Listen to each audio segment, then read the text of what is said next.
Can't bloody think to do my homework tonight. I'm a bit wound up from all that music I was doing, I think.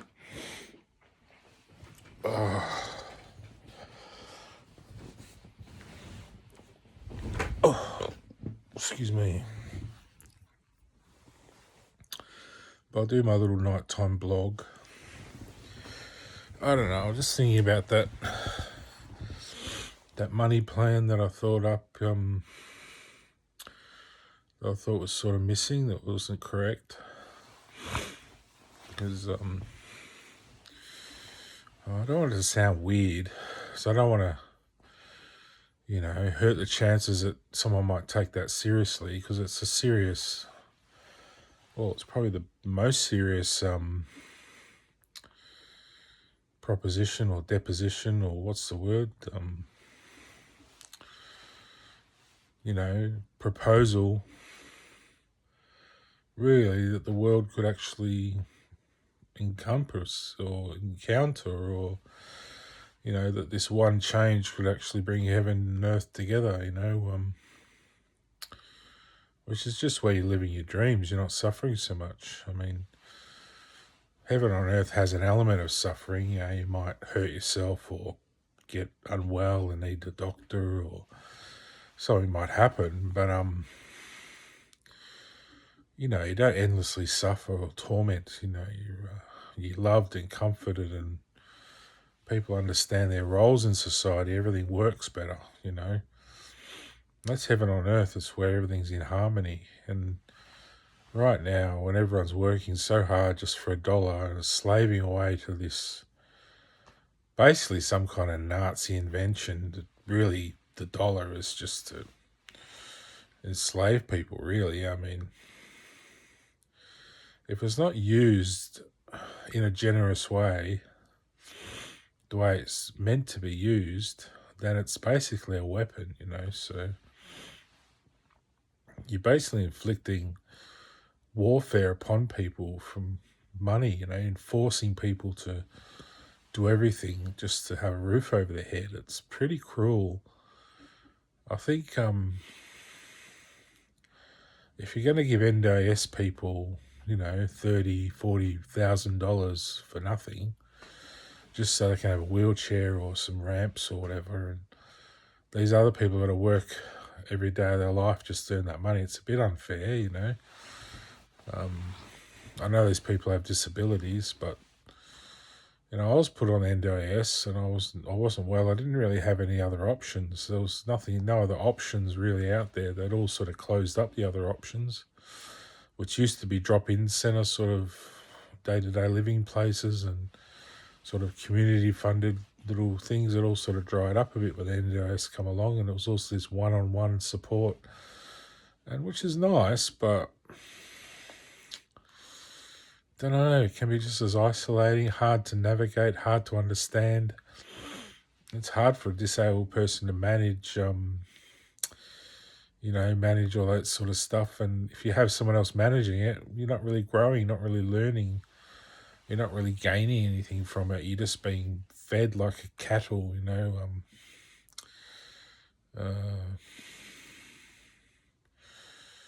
yeah, I don't know. I never really used the money. I tried using it and it was wrong, so I had to stop. And then,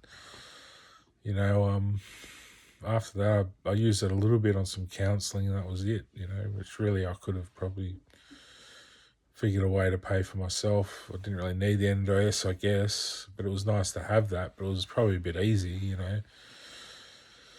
But I think if it's a fair system for everyone, then there's no conflict, there's no arguments. It's all, even if someone has so much money they don't want the actual payment.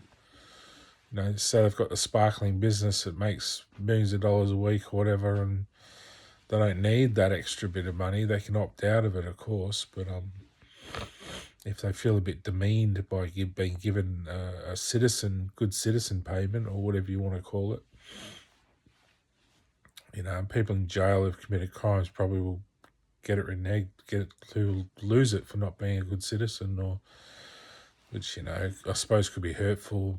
People could use that fraudulently to get at people, but hopefully that irons out. People just decide, No, that's not for me. I want to be a good citizen and just play fair and pay my way and do my job for society to make it a better place. And it's no longer working for money; it's working for the betterment of the world.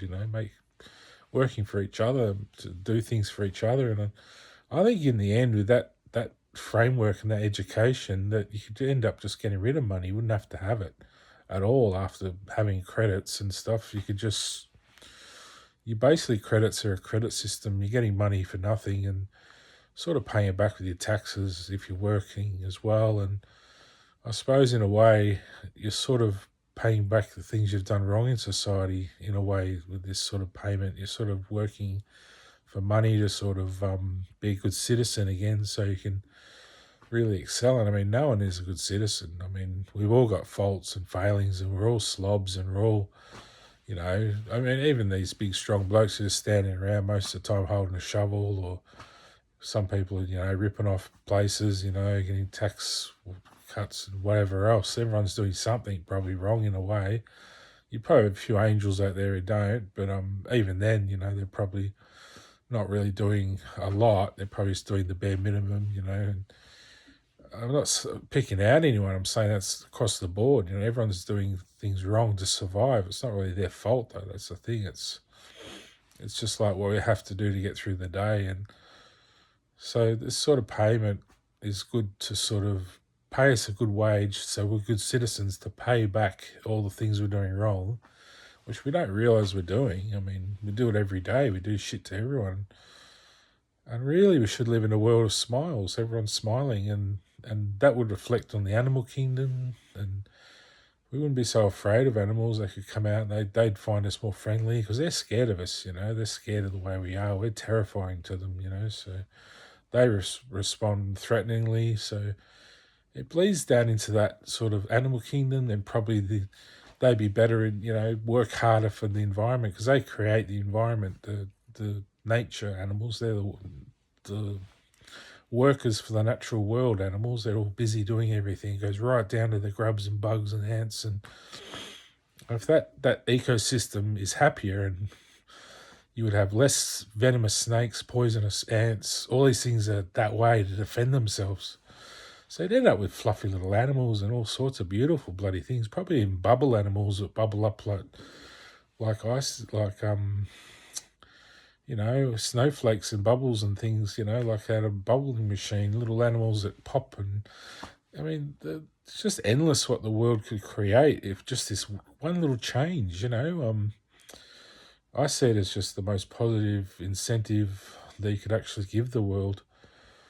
And it's really what we should always have. It's sort of got to the point when someone somewhere has got scared and thought, no, we can't just give away this amount of money, and what will happen to the world? People will get lazy. And it's probably during the 70s, 80s, when the hippie movement sort of come through, and free love and drugs, and they probably thought all these hippies would get on the dole and just bleed the system and do nothing and smoke weed. And we try to get that message across. That's not why you get this money. Is not just to sit there and do nothing. It's just to get a job, really, and get a better job and get the right job for yourself.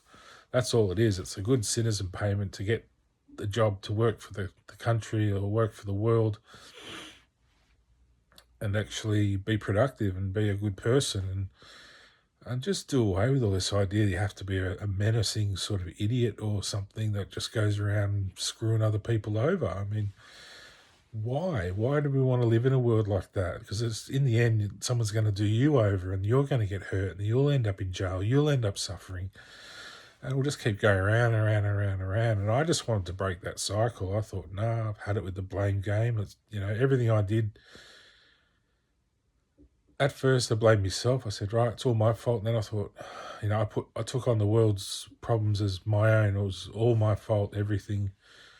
And I started to just put it out into categories and look at it over and over, and everything over and over and over, right back through history. I started thinking back and remembering everything through history, and I realised really it was never my fault. It was never really anyone's fault. It was just There's probably a phase in the world that has to sort of go through a fault line and then sort of rectify it, I think.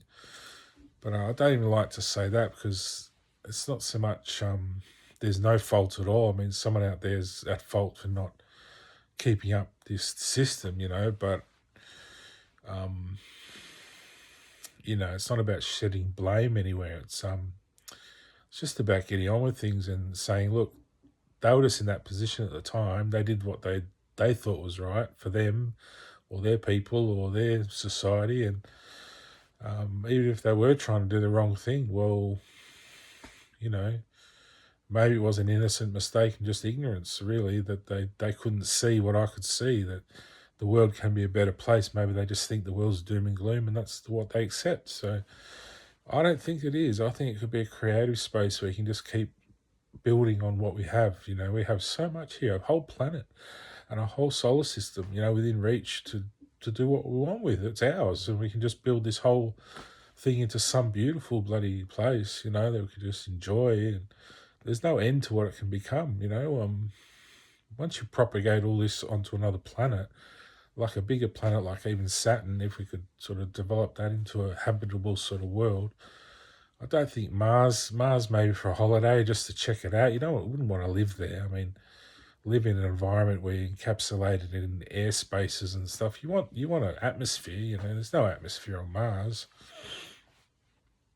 But I think it was always a desolate planet. It wasn't like Earth. I don't think it was ever like Earth. But I think we probably lived there as sand people or something. So. And moving on to like Saturn or somewhere nice like that, we can develop the countryside, and I just think the species would thrive if we allowed it.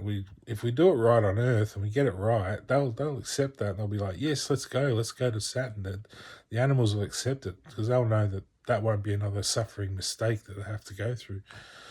Because they're really suffering at the hands of us. They go through a hell of a time, even just with roads and cars and running them over. They're penned in these little paddocks, and they don't know where to go, where to migrate. They have migration routes and everything, and we're sort of doing everything around them a bit the wrong way. Like, I think we should be off the ground a bit more and up in space more, and not just taking over all the habitats so much. And thinking more about moving on from Earth now, sort of having as a spaceport sort of between the new place and this old place, and even Mars as a holiday, but just for the experience, you go back to the whole Total Recall, but that was a virtual experience apparently, but yeah, don't think it'll be like that. But if you get it right, it could be a much better sort of more, you could build like a metropolis or something, or Acropolis or some sort of thing on Mars, which is more like a palace sort of city that maybe has a dome around it or something. I don't know. You could probably build a space dome around Mars and just create an atmosphere in there and have plants. And I mean, in the future, but you'd have to get Earth right. You'd have to get it perfect, so the animals bless it, and you got to get the blessing of the world. To don't just try and be selfish and do it yourself for your own selfish means, and try and dominate and just think, oh gee, I'm going to do all this myself, and I'm going to have all the praise, and it's my dream. The whole world's dream is united. It's a shared thing, but if it's not in harmony, it's just going to be all over the place. And so yeah, that's just the message I want to get across, that it's not a selfish idea, and I hope this gets out to the right people. I hope no one's trying to take it for their own credit and not crediting me for thinking this sort of thing up, because no one else was thinking it. I didn't read anything about it or anything. I just went out there and thought, there's something wrong. Why did all this happen? It was something, like, we had a normal life as kids growing up. Mum and Dad split up, but that can happen. But there's no need to go through this sort of grief. It wasn't just me. I saw it in a lot of people, a lot of communities, all that heroin problems and all the stuff through, the early 20s, and even going back further, growing up, at school, there's heaps of problems with people, just drug problems, and you think, it's not necessary, there's unemployment, and relying on these one or two people around town for, to provide employment for everyone, and But yeah, I like that idea of working towards a community where we don't so need money so much. You can't just take money away now and expect everyone to get along. You've got to almost train the population to be good people again, so they don't want to screw each other over or try and get ahead of each other or try and dominate or, I know people are sensitive about this, but try and rule the world, because no one person rules the world. It's ruled by the total. So even the plants and animals rule the world. Without them, we wouldn't be here. So they rule our world as well, and we rule theirs. So it's not an us and them; it's a we. So anyway, that's my little rant for tonight. Hope you enjoyed and got something out of that, and inspired to help the government make the right decision. That it needs to provide some kind of living payment for everyone, because it's not just disabled or pensioners or homeless that suffer. It's everyone suffers because they're under threat all the time. They're going to lose their job and not have stable money coming in, and just that level to survive on. Like, might lose their home, or they might lose their car, or even their family, or their job, or whatever, and not have any backup. If the money's there, it should be used to support people, because population doesn't matter so much. We're probably at a quarter of what we should be on Earth. Probably the maximum on Earth would probably be like 20 million or something. You wouldn't want much more than that. But, 20 billion, I mean. 20 million would be nice, wouldn't it? But to build up a world, globally, probably 20 billion would probably be the maximum you'd want. And you don't really want to get there without any prospect of getting off, because you'll end up with famine, all the sort of biblical sort of problems, pestilence and all these things that are sort of premonitions from back in the day, Nostradamus and the Bible and stuff. You end up with these premonitions of, mass sort of pandemics and things, like what sort of started, and whether it started by nature or humans or warfare or whatever, it still starts from nature, doesn't it? It's all coming from nature. So it's when the balance is out, that will happen. But if you have that prospect of getting off Earth, the pressure's off, you have a new planet within reach, not so far away that it kills you to get there, but just down the road, we might have another planet, whether it's Uranus, Mars, Saturn, Venus, or what's the other one? Jupiter, or wherever. I don't think Pluto's within reach, but they don't consider that a planet, which it is. It's a little one, but it's kind of like the opposite of Earth. It's like our soulmate, Pluto. So take care of Pluto. It's Earth's soulmate. So each